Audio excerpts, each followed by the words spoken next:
Good day mga boss, may installation kami ngayon na QCY Android head unit with 360 camera mga boss dito sa Honda Brio RS. Yan, ito yung head unit nya, 9 inches mga boss, 4 plus 64 GB ROM. Fit na fit yan mga boss. Then QCY yung brand. Ito yung camera 360 nya, yan, full HD. Yan, ito yung front cam nya mga boss. Then sa side mirror, yan, fit na fit siya mga boss. Then sa rear cam nya, yan, ito yung kay bossing sa dashcam to. Ito yung sa 360 camera. Then Andres Auto Accessories sticker. Then sa right side mirror mga boss, yan. So pasok tayo sa loob ngayon.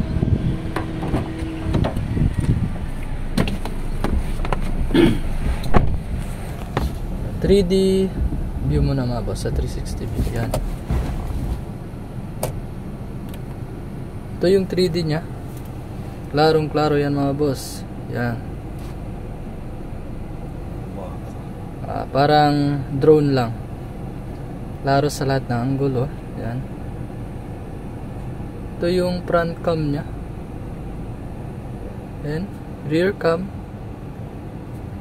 left side mirror, right side mirror. Pwede yan, palitan pa yan mga boss. Yan, right, same lang din sa left. Then ito yung combination ng dalawang mirror na camera. Then combination ng tatlong camera sa left side mirror, and then right, and then sa harap. Ito yung rear cam din. Yan, same lang din mga boss. Then try natin yung reverse. Okay, reverse ako boss. Reverse. Yan, automatic na siya magti-trigger sa reverse camera. Ito yung mga features niya mga boss. May music, BT Music, BT Phone, radio, then video, CarPlay, and Chrome, DSP, equalizer.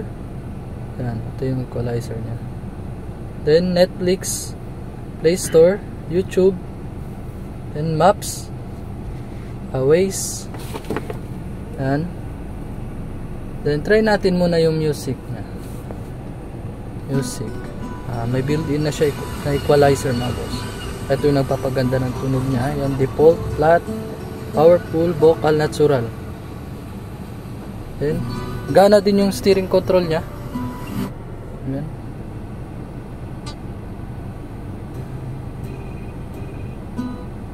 Yan, steering control niya, volume, next, gana yan lahat.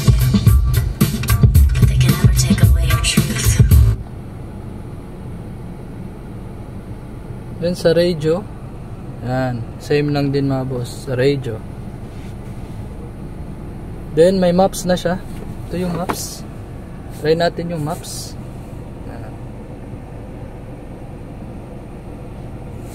Yan mga boss, yung maps. Then sa Play Store, pwede kayo mag-download ng kahit anong apps. Tapos mag-download mga boss, bale login lang yung email account o Google account. Then i-update lang yung lahat ng apps nya. Then bale pala dito mga boss sa 360, sa settings, ito car model. Yan, bale pwede kayo pumili ng hatchback or SUV o sedan. Yan, yan lang yung available niya mga boss. Then dito sa get more, yan, bale wala tayong mga pick up. Same sa mga Hilux, kailangan nyo pa mag Paymaya, magbayad sa Paymaya mga boss. Example, yung sasakyan nyo is Hilux, kailangan nyo pa magbayad sa Paymaya para bumili dito. Yan, bale loading pa siya mga boss. Yun lang mga boss. Then may kasama siyang dalawang USB slot, then isang SIM slot. Pwede nyo lagyan ng SIM card, then yung USB. And sa try muna natin yung signal light. Signal light ay sa left mga boss. Yan, left. Yan, automatic siya magti-trigger sa left angle. Right naman, yan yung sa right angle. Bali, nagpapalitan lang. Yun lang mga boss, visit our shop sa Andres Auto Accessories, Governor Ramos Street, Santa Maria, Fronting Circle, Satiaos.